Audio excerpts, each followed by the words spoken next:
జనవరి month 2025 యొక్క important days చూసుకుందాం. So first మనకి వరల్డ్ బ్రెయిలీ డే 4th జనవరి లూయిస్ బ్రౌలీ జ్ఞాపకార్థం జరుపుకుంటాం. సెకండ్ ప్రవాసీ భారతీయ దివాస్ 9th జనవరి. సో దీన్ని మనం ఎన్ఆర్ఐ డే కూడా అనుకుంటాం. Third one world Hindi day. So 10th జనవరి రోజు జరుపుకుంటాం. సో ఈ ఇయర్ థీమ్ కనుక చూసుకున్నట్టయితే a global voice of unity and cultural pride. Fourth one national youth day 12th జనవరి రోజు జరుపుకుంటాం స్వామి వివేకానంద బర్త్ యానివర్సరీ సందర్భంగా. సో ఈసారి థీమ్ కనుక చూసుకున్నట్టయితే celebrating the power of youth. Indian army day January 15th రోజు జరుపుకుంటాం.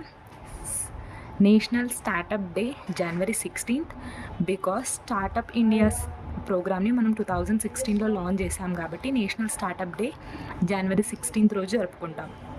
ఎన్డీఆర్ఎఫ్ రైజింగ్ డే జనవరి 19th. NDRF అంటే నేషనల్ డిసాస్టర్ రెస్పాన్స్ ఫోర్స్ అనమాట.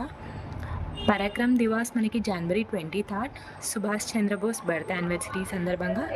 సో ఈ జనవరి 23rd రోజే మనకి ఆపద ప్రబంధన్ పురస్కార్ కూడా ఇస్తారు. సో ఈసారి మనకి ఈ పురస్కారం ఇన్కాయిస్కి వచ్చింది. ఇన్కాయిస్ అయితే Indian national centre of ocean informative services అనమాట. 9th వచ్చేసి నేషనల్ టూరిజం డే 25th జనవరి జరుపుకుంటాం.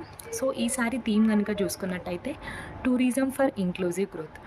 10th national voters day 25th Jan. So theme కనుక చూసుకున్నట్టయితే nothing like voting, I vote for sure. So last year theme కూడా same అనమాట. 26th జనవరి republic day. ఈసారి మనకి 76th republic day. So ఈసారి మనకి guest ఎవరు వచ్చారు అంటే ఇండోనేషియా ప్రెసిడెంట్ అయిన ప్రభావు సుబెంటియో వచ్చారు. సో మనకి ఇందులో భాగంగానే బెస్ట్ ట్యాబ్లూ అవార్డు మనకి యూపీకి వచ్చింది మహాకుంభ్ అనే ట్యాబ్లూకి. సో జనవరి 30th రోజు మనకి మార్టియర్స్ డే జరుపుకుంటాం. సో మహాత్మా గాంధీ 1948లో అసినేటెడ్ అయిన సందర్భంగా. So thank you.